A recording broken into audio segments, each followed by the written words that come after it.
Aleluia, fica de pé, se mantenha nesse espírito de adoração.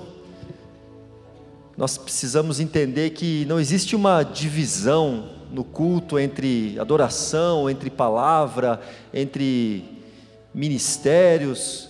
Para Deus tudo é uma coisa só, então que você continue nesse espírito de adoração nesse momento. Nós queremos orar, feche seus olhos. Deus, obrigado, Pai, obrigado pelo privilégio, Pai, de nós estarmos aqui reunidos nessa noite. Obrigado por essas canções, Pai, que entronizamos ao Senhor, Pai. Que o Senhor tenha recebido, o Senhor receba, Pai, a nossa adoração, Pai. Eu quero agradecer a Ti por esse privilégio, Pai. E colocamos diante do Senhor agora esse momento da mensagem, da pregação, Pai. A minha oração, Pai, é para que o Senhor tire toda a distração, Pai, das nossas mentes, Pai. Toda mente que está distante, que está pensando lá nos problemas lá fora, naquilo que tem que ser resolvido amanhã, possa estar conectado aqui neste momento, Pai. Nós clamamos e entregamos a Ti, Pai, e agradecemos o privilégio de estarmos reunidos nessa noite, em nome de Jesus, amém. Pode se sentar. Para quem não me conhece, meu nome é Vitor Camargo, privilégio estar com vocês aqui nessa noite, compartilhando da mensagem. Eu escutei esses dias uma mensagem de um pregador conhecido aí, famoso, que ele falou uma coisa bem legal, que eu sei que na nossa igreja ainda é um tabu. Ele falou assim, que ele não admite, quando ele está pregando, ele vê as pessoas assistindo uma pregação com menos entusiasmo do que quando ela está vendo o jogo do time dela. Ele fala assim, as minhas pregações tem que ter glória a Deus, tem que ter aleluia, tem que ter isso aí, tem que ter aplauso. Eu sei que aqui não é muito nosso perfil, mas eu quero te dar essa liberdade. Se durante essa mensagem você sentir no seu coração de dar um glória a Deus, aí um aleluia, que a pessoa do seu lado não se assuste, está tudo certo. Eu até combinei com a minha sogra veio me assistir, eu falei, minha sogra, se tiver muito silêncio, a senhora dá uns glória a Deus lá, dá uns aleluia para animar o povo. Porque muita gente fala assim, a nossa igreja não é pentecostal ou é pentecostal. Na verdade, toda igreja que crê no poder do Espírito Santo, que crê no que aconteceu lá em Pentecostes, é uma igreja pentecostal. Então eu quero te dar uma notícia, a igreja Ressoar é uma igreja pentecostal, amém? Você crê no que aconteceu lá, no que o Espírito Santo fez lá em Atos 2? Sim ou não? Então você é pentecostal. Pentecostal não é medido só pela roupa que você usa, pelo glória a Deus que você dá ou não dá, mas que você possa deixar o Espírito Santo falar ao seu coração. E aqui você tem liberdade. Eu não vou me assustar se você dá um glória a Deus, um aleluia. Eu tenho certeza que vai ser bênção aquilo que o Espírito Santo tem para falar ao nosso coração nessa noite. Toda vez que eu trago uma mensagem, eu falo a mesma coisa, eu sei que vai se tornar repetitivo, mas a repetição é didática, é até as pessoas aprenderem esse princípio. Eu sempre gosto de perguntar e de ver os crentes raiz. Cadê os crentes raiz aí? Os que traz Bíblia física no culto aí. Olha, uma salva de palmas para vocês, viu? Não, uma salva de palmas para vocês.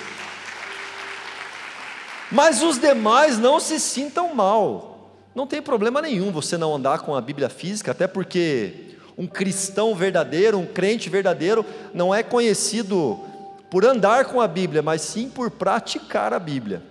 Mas é muito bonito, gente, ver a pessoa sair de casa com a Bíblia embaixo do braço, a pessoa já está demonstrando ali que ela está indo para o culto, que ela está recebendo de Deus.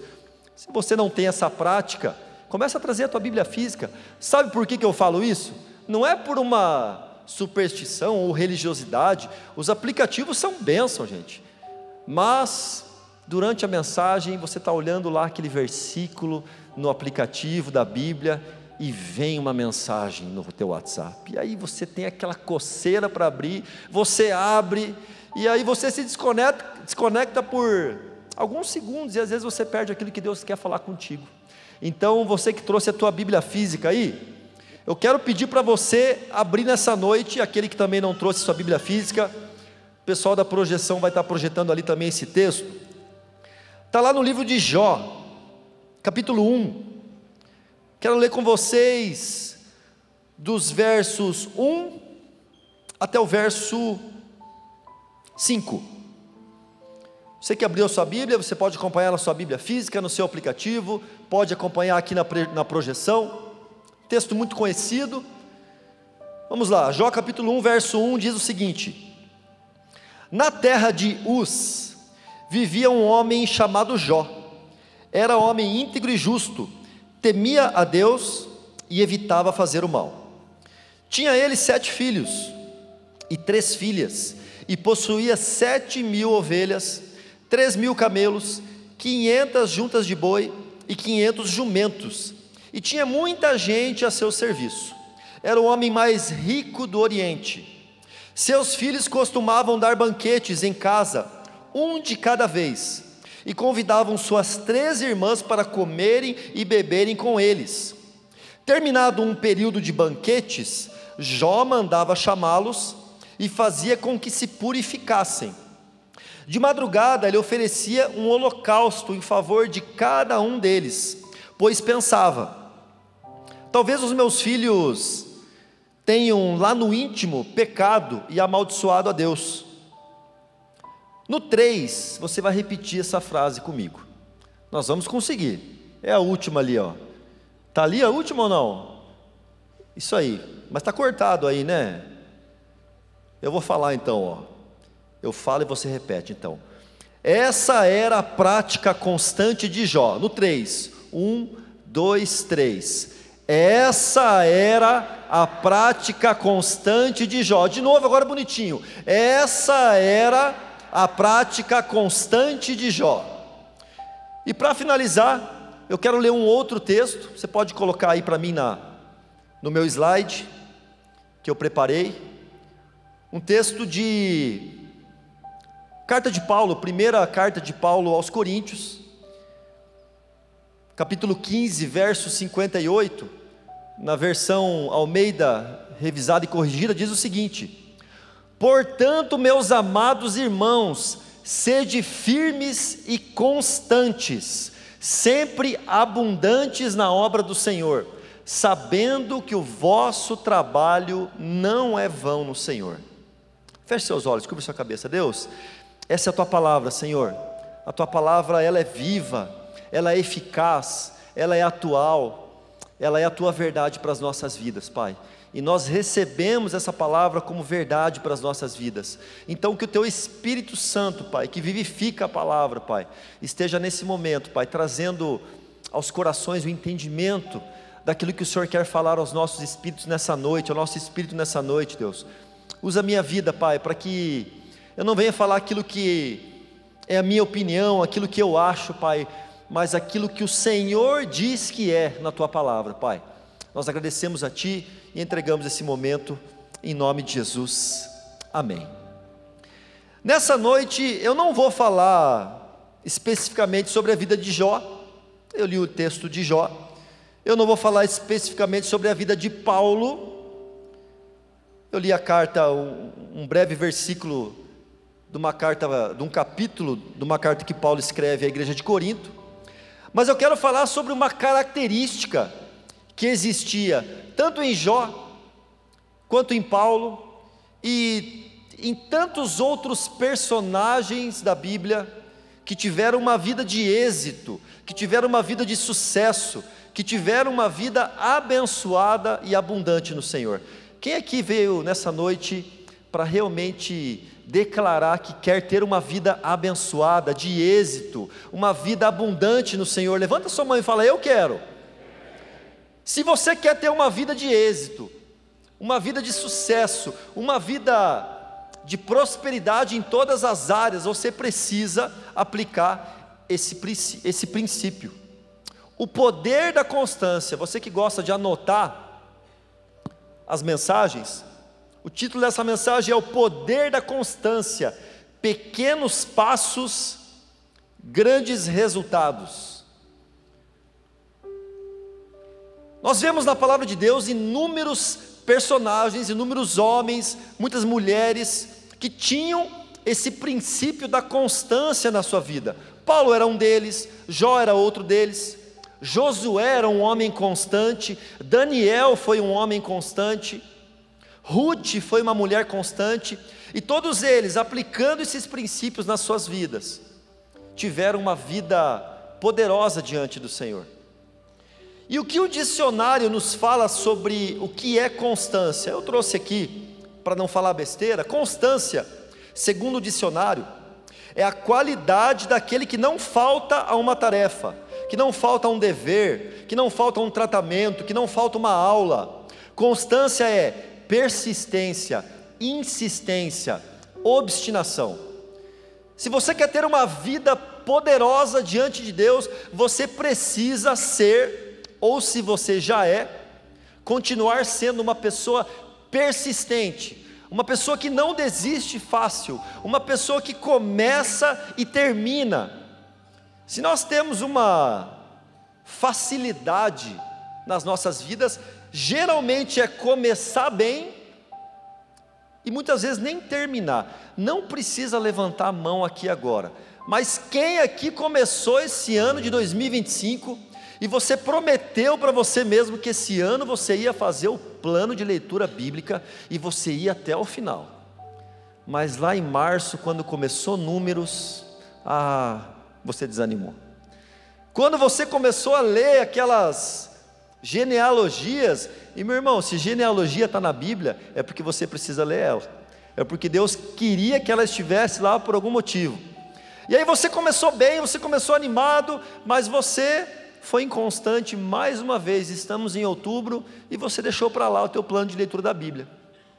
Mas não só espiritualmente, talvez nesse ano de 2025 você começou o projeto Shape.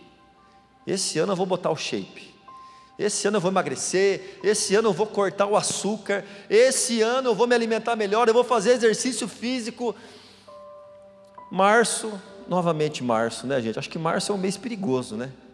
Março você já chutou o balde, e agora você está em outubro ali, recolhendo os cacos e tentando descobrir aonde está esse shape que você ia colocar.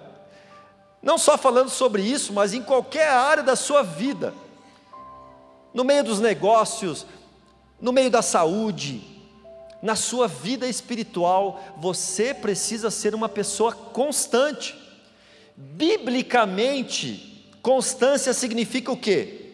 Firmeza e lealdade inabalável em relação a Deus e aos seus propósitos, mantendo-se estável mesmo diante de dificuldades e desânimo. Que explicação linda! E eu quero declarar sobre a sua vida nessa noite, que aqui nessa noite, só tem pessoas que, se não são ainda, serão constantes, serão pessoas que não se abalam, que não desanimam, que não baixam a guarda e continuam fiéis aos propósitos do Senhor na sua vida. Que em nome de Jesus, você possa ser uma pessoa constante, e não se abale com os problemas e com as lutas e com as dificuldades que tem na vida de todas as pessoas. Sabe, existem dois tipos de cristãos. Existe aquele que quando tudo vai bem, ele adora a Deus. Quando tudo vai bem, ele está pisando em nuvens, sabe? O casamento está bem, o trabalho está bem, a saúde está tudo alinhado, a sua vida está redondinha, acontece uma coisinha aqui, outra colar, mas no geral está tudo bem. E aí ele é aquele crente que ele até coloca um louvor no carro. Ele é aquele crente, aquele cristão que vem no culto de quarta-feira, vem no culto de domingo, vai no GA, até dá o dízimo. É um outro nível de cristão. Ele está ali empolgado, ele está animado com Deus, mas aí começa a acontecer alguns problemas. Começa a acontecer algumas lutas, começa a acontecer algumas situações que saem daquilo que ele planejou, e ele desanima. E aonde que ele desanima, e aonde que ele desiste, e aonde que ele para de ser constante? No seu relacionamento com Deus. Ele começa a pensar, poxa, será que vale a pena eu ser fiel? Eu estava lendo a Bíblia todo dia, eu estava orando, eu estava buscando, eu estava indo no culto, eu estava adorando, e agora as coisas começam a dar tudo errado na minha vida, não vale a pena. E a pessoa simplesmente desanima, abaixa a guarda e deixa de ter um relacionamento constante com Deus. Talvez tenhamos pessoas aqui nessa noite que tenham esse perfil. Você pode ter vindo aqui nessa noite, está tudo bem na sua vida, você está cheio de alegria, mas quando bate a primeira dificuldade na sua vida, o primeiro lugar que você desconta é no seu relacionamento com Deus. Inconstância. E tem um outro tipo de cristão, que é justamente o contrário. Aquele que quando está tudo mal, quando ele está vivendo um deserto, quando ele está vivendo um vale, lutas, problemas, provações, aí que ele se prostra diante de Deus. Ele faz jejum, ele jejua, ele busca o Senhor em oração, vem no culto de oração das mulheres, se for mulher, vem no culto de oração dos homens no sábado, e vem na vigília, e vem nos cultos, e vai no GA, e pede oração, e se conecta, e as coisas começam a melhorar. E quando as coisas começam a melhorar, ele se esquece de Deus. Ele simplesmente entra numa zona de conforto, talvez assim como aconteceu com o rei Davi, que quando ele tinha que ir para a guerra, a palavra falou que ele decidiu ficar em Jerusalém, no palácio. E aí, como está tudo bem, como está tudo certo, como está tudo tranquilo, você perde a vigilância, você perde a constância e deixa de buscar a Deus com intensidade, como você estava buscando, inconstância. Mas nós precisamos entender que assim como numa montanha russa, a nossa vida natural, ela vai passar por altos e baixos.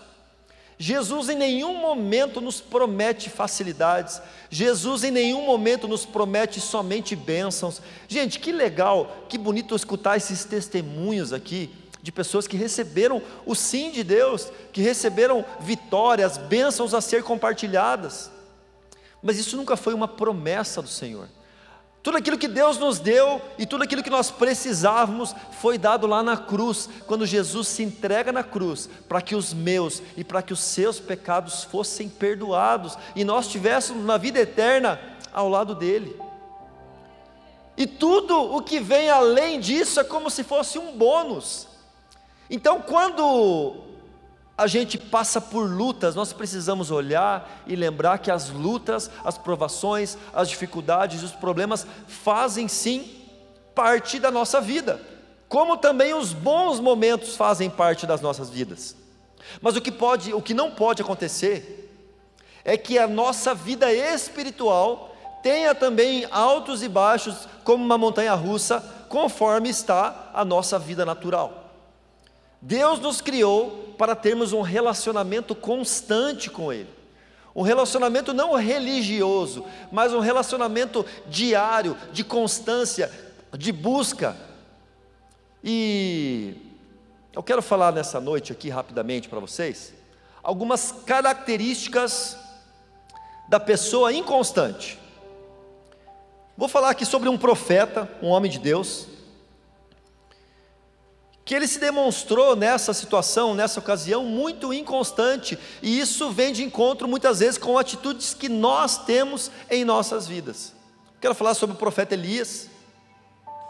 Eu esqueci de pedir para você projetar, mas se você conseguir projetar aí, primeiro livro dos Reis, capítulo 19, se for possível você colocar aí, fala sobre a fuga de Elias para Horebe. A partir do verso 1, quero ler só até o verso 6, diz o seguinte, obrigado pela projeção. Ora, Acabe contou a Jezabel tudo o que Elias tinha feito, e como havia matado todos aqueles profetas à espada. Por isso Jezabel mandou um mensageiro a Elias, para dizer-lhe, que os deuses me castiguem com todo o rigor, se amanhã nesta hora eu não fizer com a sua vida o que você fez com a deles. Elias teve medo e fugiu para salvar a vida. Em Berseba de Judá, ele deixou o seu servo e entrou no deserto, caminhando um dia. Chegou a um pé de giesta, sentou-se debaixo dele e orou, pedindo a morte. Já tive o bastante, Senhor. Tira minha vida, já tive o bastante, Senhor. Não sou melhor do que os meus antepassados. Depois se deitou debaixo da árvore e dormiu.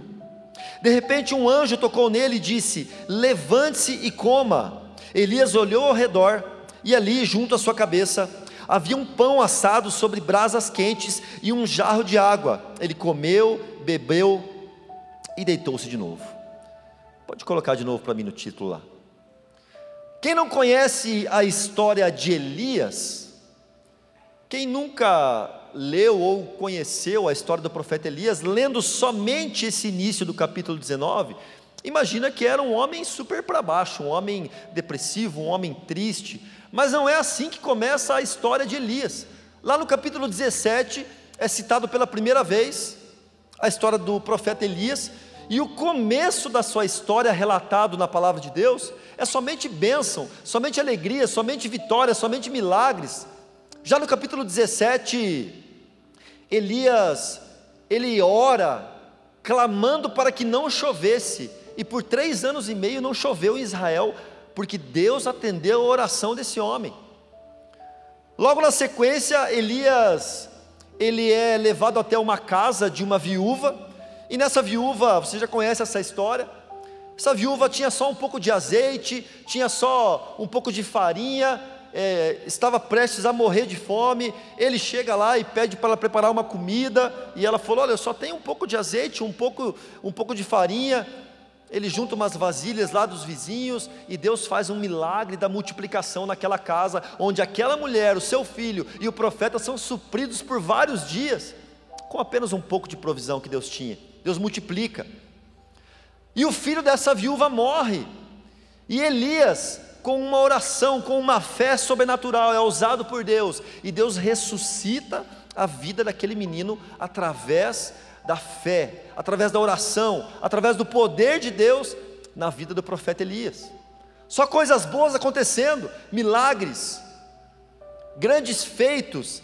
E no capítulo 18 talvez tenha o ponto mais conhecido do ministério de Elias, que é quando ele é desafiado pelos 450 profetas de Baal, e ele encara aqueles homens, aqueles profetas daquele Deus pagão do povo, e eles ficam lá orando, e se cortando, e se mutilando, e pedindo para o Deus deles descer fogo do céu. E Elias, cheio de autoridade, cheio de poder, ele até caçoava deles. Será que o Deus de vocês não está surdo? Será que ele não pode ouvir? Orem mais alto, se cortem mais. Um homem cheio de confiança no Deus que servia, e ele ora a Deus, e Deus envia fogo do céu, queima aquele sacrifício, e todo o povo gritava: só o Senhor é Deus, só o Senhor é Deus. Elias fazendo, através do poder de Deus que estava nele, um homem que estava vivendo um ponto alto no seu ministério, um ponto alto na sua vida espiritual. Mas repentinamente, no capítulo 19, ele recebe uma ameaça. Sim, era da esposa do rei, Jezabel, esposa do rei Acabe, uma mulher perversa, demoníaca, maldosa. Mas ele recebe somente uma ameaça: eu juro que até amanhã vai acontecer com você o mesmo que você fez com aqueles profetas de Baal. E Elias simplesmente se transforma num homem medroso, simplesmente numa inconstância emocional. Elias resolve fugir, um homem que tinha acabado de enfrentar 450 profetas, tremeu na base por uma mulher e se desespera, e viveu tudo que viveu no capítulo 17, no capítulo 18, e logo em seguida no capítulo 19, ele tem a capacidade de orar, pedindo para que Deus tirasse a sua própria vida.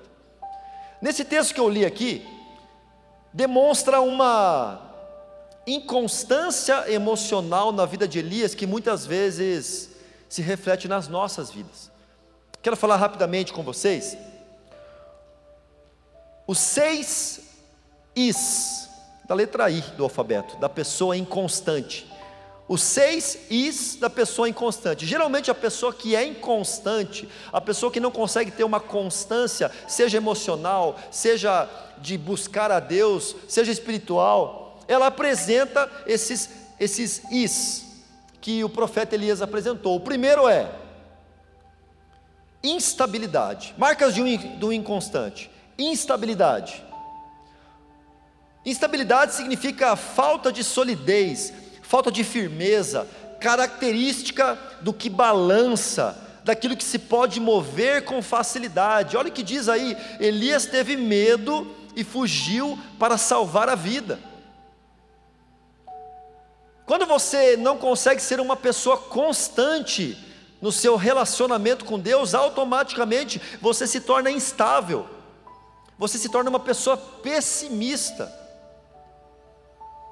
Quem aqui convive ou já conviveu com alguém pessimista? Pessimista. Se tiver do seu lado, não cutuca agora, por favor. Depois você fala. Eu lá em casa sou da ala pessimista. Eu preciso melhorar isso. A minha esposa, tudo ela vê com otimismo. Nós somos líderes de GA, quinta-feira. Fecha o tempo, vai chover. Eu sei que o nosso GA está grande, vai multiplicar daqui a pouco. E eu olho lá fora, 4 horas, eu vejo aquelas nuvens pretas. Eu já mando mensagem para ela, manda uma foto, amor do céu, vai chover. Não vai ter onde ficar o povo. Não vai dar certo. Não sei o que vai acontecer. E já fico desesperado. Ela responde, amor, Deus está no controle. Está tudo certo. Gente, a pessoa que encara a vida com pessimismo é uma pessoa instável, é uma pessoa inconstante. Foi o que aconteceu com Elias. Encarar a vida com pessimismo nos torna instáveis. E estabilidade tem a ver com maturidade. A pessoa estável é a pessoa que está num grau de maturidade, onde ela já passou por algumas coisas na vida e aprendeu com isso. Então, só para você dar uma acordada aí, olha para a pessoa do teu lado e fala assim, seja mais otimista. Não, fala com vontade, seja mais otimista. Ninguém falou para mim, né? Tinha que ter falado para mim, né? Minha esposa fala para mim, seja mais otimista. Essa é a primeira característica, o primeiro I de um inconstante.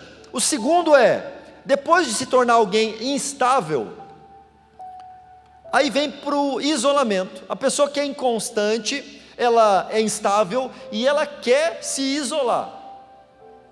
A pessoa inconstante, ela gosta de ficar o máximo possível de tempo sozinha. E foi o que aconteceu com Elias, olha o que diz o texto.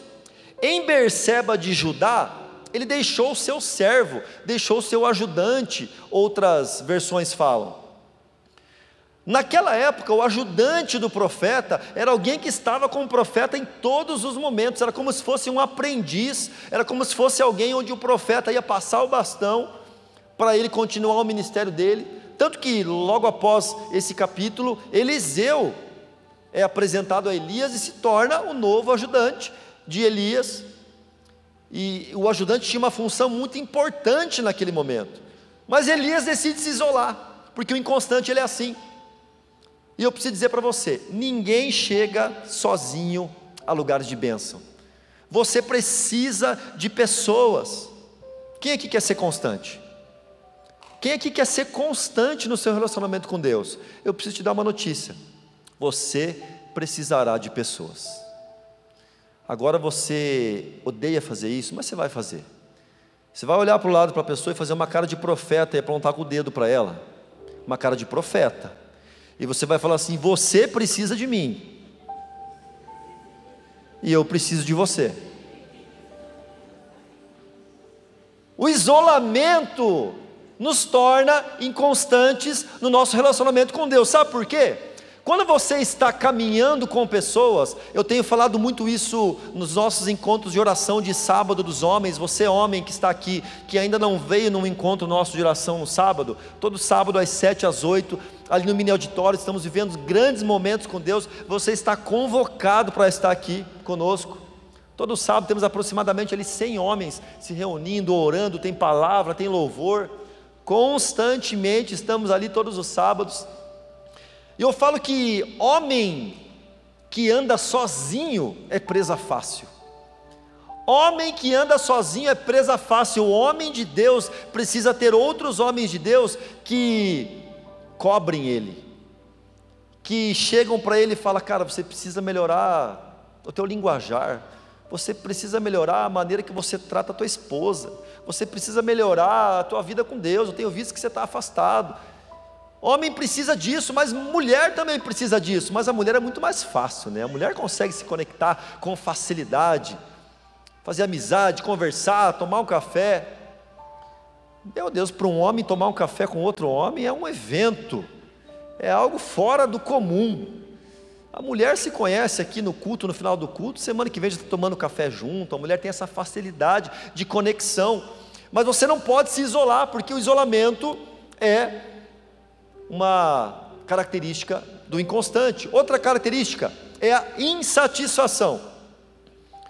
A pessoa que é inconstante, ela é instável, ela se isola e ela se torna insatisfeita. Olha o que diz ali, quando Elias fala: já tive o bastante, Senhor, já chega, Deus, para mim já deu, olha só essa minha vida.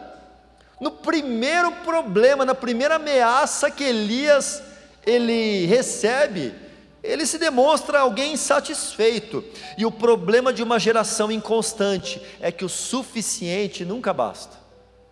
A inconstância gera pessoas insatisfeitas e nunca aquilo que Deus dá é o suficiente para suprir, muitas vezes, aquilo que você acha que você precisa receber de Deus. E a insatisfação caminha junto com a próxima marca de um inconstante, que é a ingratidão. O insatisfeito, ele se torna um ingrato. Olha o que Elias fala: tira a minha vida. Gente, que oração triste. Eu não sei se em algum momento alguém aqui já fez essa oração para Deus, no momento de desespero. Não estou aqui para te julgar, mas talvez você no momento de desespero olhou para o Senhor e falou: Deus, tira a minha vida. Tira a minha vida porque eu não aguento mais. Mas isso também é uma demonstração de ingratidão, porque Deus nos deu a vida com tanta entrega, para que a gente pudesse ter zelo por ela, e saber passar pelas lutas e dificuldades. A gratidão é uma marca da pessoa inconstante. Quando Deus fez chover fogo do céu, Elias não orou pedindo para Deus tirar a vida dele. Quando Deus viu aquele menino sendo ressuscitado através de uma oração que ele fez, quando Elias viu todo aquele poder de Deus acontecendo nos capítulos 17 e 18, em nenhum momento Elias fala: Deus, tira a minha vida. Então, no momento de luta, de dificuldade, a primeira reação que ele tem é essa ingratidão. Muitas vezes nós recebemos inúmeras bênçãos, mas quando acontece uma coisa ruim, nós baixamos a cabeça, desistimos, desanimamos. Elias estava com o foco errado. O nosso foco não pode estar no que não conseguimos, porque assim a gente já esquece aquilo que nos foi dado. Eu tenho certeza que se nós fôssemos abrir aqui para fazer um momento de gratidão, nós teríamos que ficar aqui até amanhã cedo, porque cada um de vocês que está aqui tem muitos e muitos motivos para agradecer a Deus. E eu não quero que você nesse momento olhe para a pessoa do seu lado e fale o que você tem para agradecer, mas eu gostaria que você nesse momento somente fechasse os seus olhos e pensasse em pelo menos um motivo de gratidão. Pense na sua mente agora em algo que você tem para agradecer a Deus. Talvez uma provisão, talvez a saúde. Vitor, você não sabe o que eu estou passando, eu vim nesse culto de céus abertos aqui hoje porque eu estou desesperado. Mas você tem ar nos seus pulmões, você tem saúde, você pôde vir até aqui. Enquanto você está aqui, muitas pessoas agora estão internadas num leito de hospital, estão na UTI, estão talvez à beira da morte. Então agradeça a Deus, não deixa a ingratidão fazer parte da sua vida. Não tenha foco naquilo que você ainda não conseguiu, e lembre e celebre aquilo que já foi dado. Outra característica do inconstante é a inferioridade. Olha o que Elias falou. Ele pede para Deus tirar a vida dele, e já fala: eu não sou melhor do que os meus antepassados. Ele já se compara com os seus antepassados, e tem ali uma falsa humildade. Nós não podemos confundir humildade com inferioridade. Sentimento de inferioridade não vem do Senhor. Humildade sim, mas humildade não é pensar menos sobre você, é pensar menos em você. Foi assim que Jesus nos ensinou. A inferioridade é intensificada numa era de comparação. Nós nos comparamos, nos sentimos inferiores a outras pessoas. Através das redes sociais, nós olhamos a vida de todo mundo e achamos que todos têm uma vida perfeita, menos a minha, menos a nossa. E nos sentimos com uma sensação de inferioridade, que vai nos tornando cada vez mais inconstantes. porque nós nos comparamos com uma falsa realidade das outras pessoas e achamos que todo mundo é feliz, menos a gente. E a última característica da pessoa inconstante é a inércia. Inércia é o quê? Preguiça. Uma pessoa sem reação, é permanecer em repouso. Olha o que diz ali o verso 5 e 6 desse capítulo 19. Quando ele fala que não é melhor do que os seus antepassados, na sequência, no 5, ele fala assim, ó: depois Elias se deitou debaixo da árvore e dormiu. Ele viu que Deus não matou ele, vou dar uma dormida, vou dar uma cochilada, não tem problema. Mas olha o que acontece, de repente um anjo tocou nele e disse: levante-se e coma. Eu fico imaginando essa cena, Deus manda um anjo, viu? Vai lá dar um ânimo naquele meu filho, ele está desanimado, está para baixo, orou pedindo para eu matar ele, mas eu não vou matar ele. Vai lá, acorda ele. Deus mandou um anjo. E aí Elias olhou ao seu redor, e ali junto à sua cabeça havia um pão assado sobre brasas quentes e um jarro de água. Gente do céu, quem gosta daquele pão recém saído do forno? Aquele pãozinho recém saído do forno, com aquele cafezinho preto no final da tarde, e Elias recebe um pão do céu. E aqui o texto fala que o pão estava quentinho.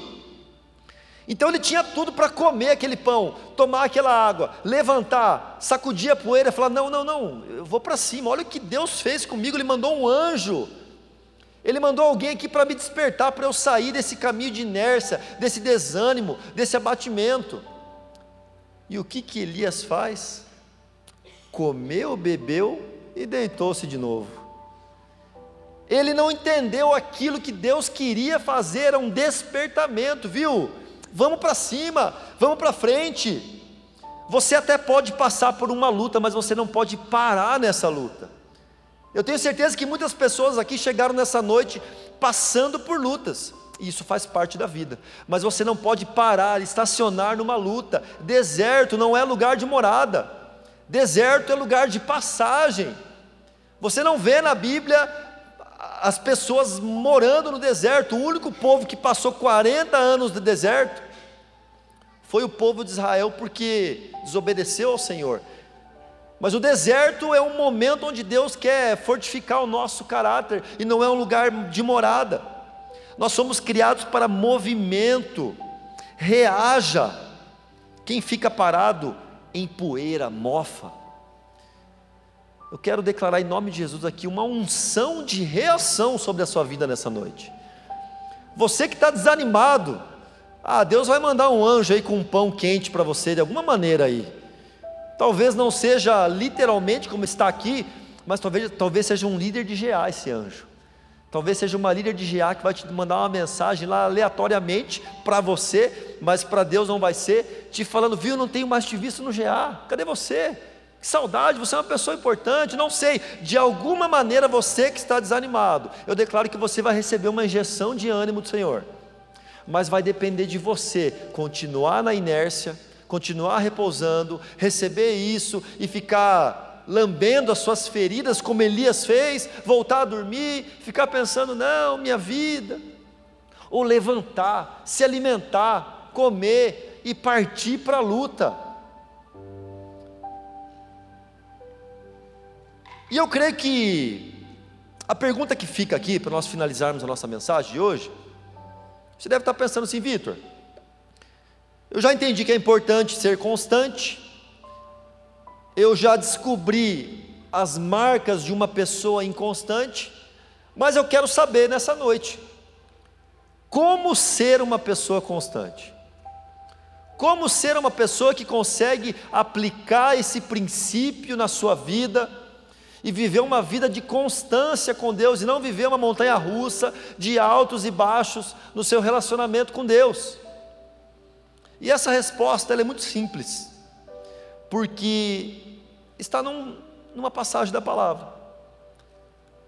Olha o que diz aqui em 1 Coríntios, na primeira carta de Paulo aos Coríntios, capítulo 9, versos 25 ao 27, eu peguei a versão NVT, fala o seguinte, o atleta precisa ser disciplinado sob todos os aspectos, Ele se esforça para ganhar um prêmio perecível, nós, porém, o fazemos para ganhar um prêmio eterno. Por isso, não corro sem objetivo, nem luto como quem dá golpes no ar. Disciplino meu corpo como um atleta, treinando para fazer o que deve, de modo que depois de ter pregado a outros, eu mesmo não seja desqualificado. A marca da pessoa constante é uma só: disciplina. Repete comigo aí: disciplina. Disciplina é a marca da pessoa constante. Não existe um segredo, não existe 7 chaves, não existe Deus do céu derramando uma unção de constância sobre você. Disciplina envolve decisão. Eu não sei se temos algum atleta aqui, não profissional, mas alguém que pratica um esporte com constância, ou você caminha com pessoas que são constantes no exercício físico. Era isso que Paulo estava falando. Ele olhou o exemplo de um atleta que disciplinava o seu corpo, a sua alimentação, por causa de um prêmio perecível, de uma coroa. E nós achamos que com a gente é diferente. Não, Deus, eu vou acordar de manhã e o Senhor vai me derramar, vai descer um anjo e vai derramar sobre mim um desejo espiritual de ler a palavra. Eu não preciso tomar uma decisão, eu não preciso acordar mais cedo, eu posso manter a mesma rotina, eu não preciso ter uma disciplina.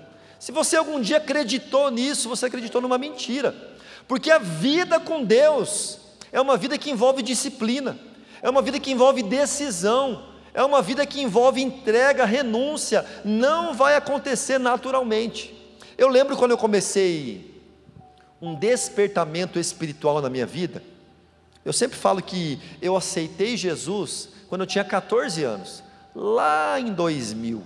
Você que é bom de matemática vai saber quantos anos eu tenho, fazendo as contas aí.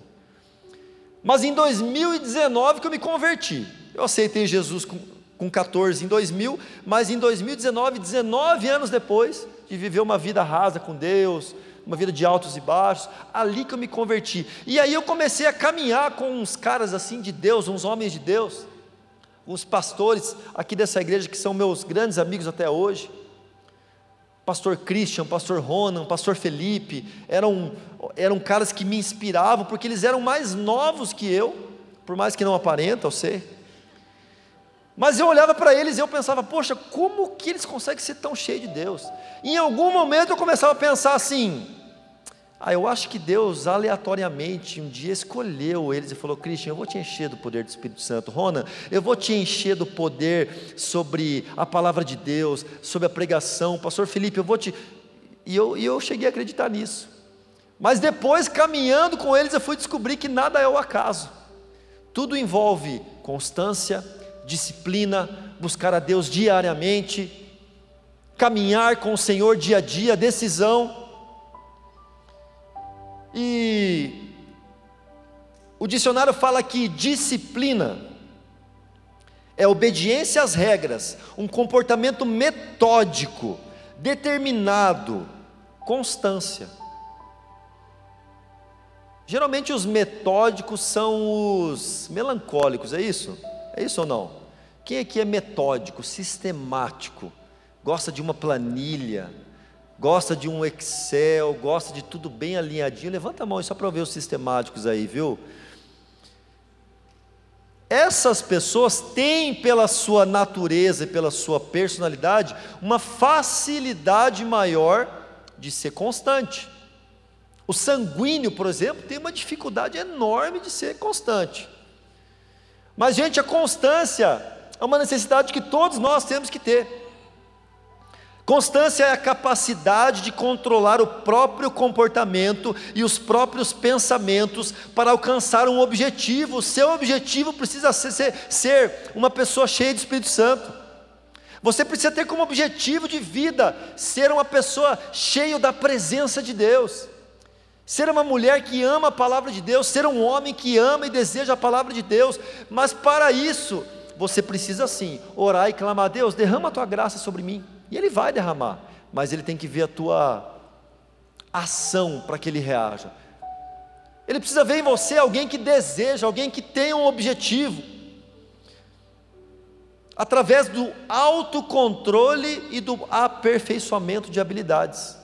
Isso é disciplina. Eu conheço muitas pessoas disciplinadas em muitas áreas da vida.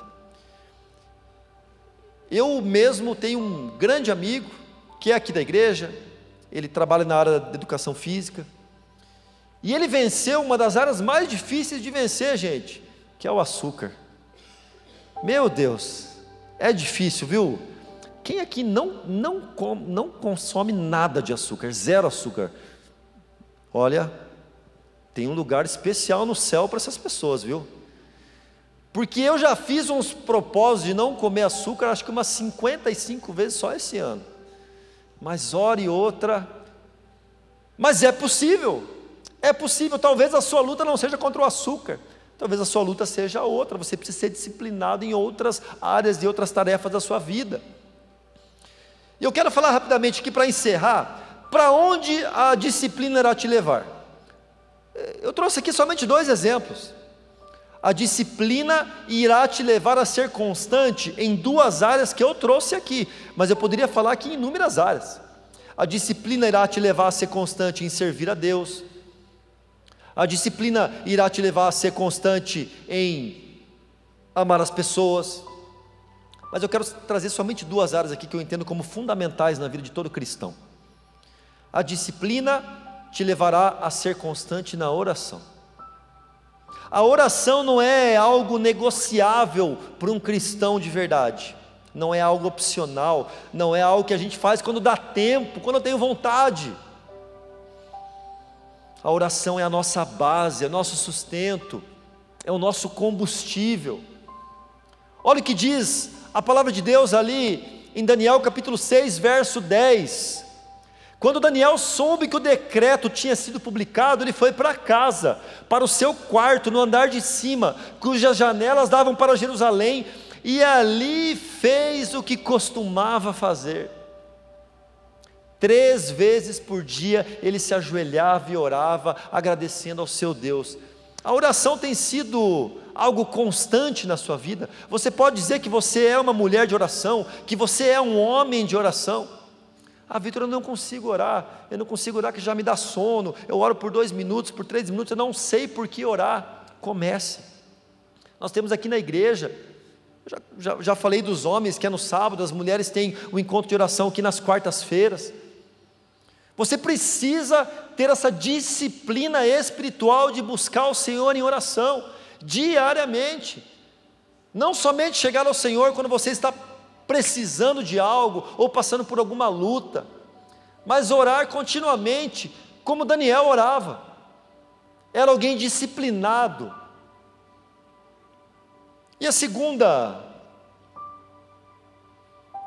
coisa que a disciplina vai levar você, a disciplina irá te fazer você ser constante, é na leitura da palavra. Você precisa ser alguém que ama a palavra de Deus. Quem é que ama a palavra de Deus? Você precisa ser alguém que não consiga começar o seu dia antes de você buscar o Senhor na palavra. Isso precisa ser a prioridade do começo do seu dia. Ah, Vitor, mas eu não consigo ler a Bíblia, toda vez que eu leio a Bíblia me dá sono. Começa a ler com sono mesmo. Nós temos o plano de leitura aqui da Bíblia, nós temos a escola da palavra, mas você precisa ser uma pessoa constante na leitura da palavra. Eu quero ler para vocês algumas frases que eu tenho anotado aqui na minha Bíblia. Na minha Bíblia, gente, eu tenho até alguns adesivos aqui que a minha filha colou, adesivos de menina aqui, mas não tem problema, não é pecado não, tá? Menino, pai de menina é assim mesmo. E eu tenho algumas frases que eu anotei na minha Bíblia, conforme eu vou lendo alguns livros que falam sobre esse tema, da importância da palavra, eu vou anotando na minha Bíblia, para sempre eu lembrar de algumas frases, sobre a importância de nós sermos constantes na leitura da palavra. Olha essa aqui, ó. Este livro afastará você do pecado, ou o pecado afastará você deste livro. Não existe silêncio de Deus para quem lê a Bíblia. Ah, Vitor, Deus não fala comigo. Ele não vai falar com a sua Bíblia fechada. Você precisa abrir a sua Bíblia para ouvir a voz de Deus. Quem escreveu essa frase foi o pastor Léo Matos, que esteve aqui na conferência Futuro. Os cristãos que viraram o mundo de cabeça para baixo foram aqueles que tinham uma visão em seus corações e a Bíblia em suas mãos. A Bíblia não é um conjunto de frases motivacionais, ela é a palavra de Deus e a verdade que tem o poder de nos curar. Você pode dizer um amém? A cada frase que eu falar aqui, que você fale um amém como se você concordasse, porque eu creio que você concorda com isso. John Piper disse: a Bíblia não é um livro a ser debatido, é uma fonte que satisfaz a sede espiritual e a fome da alma. O pastor Andrei Alves falou: a Bíblia não é apenas um livro de verdade, mas é um convite para experiências. Wesley Duell: você não poderá ser uma pessoa de Deus sem ser uma pessoa da palavra. Se você for uma autoridade em alguma coisa, seja uma autoridade na palavra de Deus. E para finalizar, essa aqui eu acho muito legal. Quando você tiver um dia muito cheio, economize um bom tempo deixando de ler a sua Bíblia. Assinado Satanás. É forte, né? Isso é muito forte. Eu sei que soa engraçado, mas é a realidade. Quero chamar a banda para subir aqui, eu já vou finalizar. Eu quero concluir essa mensagem com esse salmo de Davi, essa citação, esse versículo, esse verso do Salmo 51, que é o salmo de arrependimento. Quando Davi peca, ele se arrepende, e ele escreve o Salmo 51, que é um salmo de arrependimento.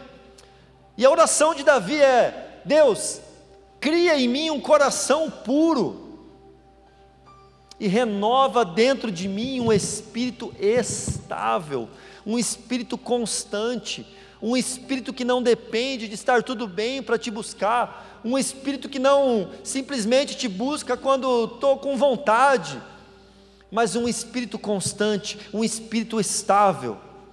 Eu quero declarar sobre a sua vida aqui, nessa noite, que você seja uma pessoa que tenha o seu espírito estável, seja uma pessoa constante no seu relacionamento com Deus. O que mais importa para você é você ser uma pessoa que caminha com Deus, independente do momento que você está passando. Eu quero pedir para que você fique de pé neste momento. E enquanto a banda vai ministrar essa canção, eu gostaria de fazer um convite para você nessa noite. Eu sei que muitas vezes a gente tem vergonha de aceitar alguns convites, porque a gente se preocupa com o que o outro vai pensar, mas não é o momento de você pensar nisso. Se você é uma pessoa que tem muita dificuldade em ser constante no seu relacionamento com Deus, ora você está bem, ora você tem vontade de não caminhar mais com Deus, não quer mais saber de igreja, não quer mais saber de Bíblia, se desanima, depois você volta de novo, e você deseja receber uma oração específica sobre isso, falando: Deus, eu quero ser uma pessoa constante, Pai, eu quero todas as manhãs, antes de fazer qualquer coisa, buscar o Senhor na palavra, buscar o Senhor na oração. Eu não quero ser só um religioso, que vem no culto da quarta, vem no culto do domingo, vai no GA, mas eu quero ter uma vida de intimidade, assim como Daniel tinha lá o seu lugar secreto. Eu gostaria que você viesse aqui à frente. Quando a música começar a tocar aqui, não se preocupe quem está ao seu lado, se alguém vai pensar o que de você, mas se você quer receber essa unção de Davi, uma unção de estabilidade, de constância, e uma ajuda para você se tornar uma pessoa disciplinada em buscar o Senhor, eu gostaria que você viesse aqui à frente. Louve ao Senhor agora nesse momento, nós já vamos orar.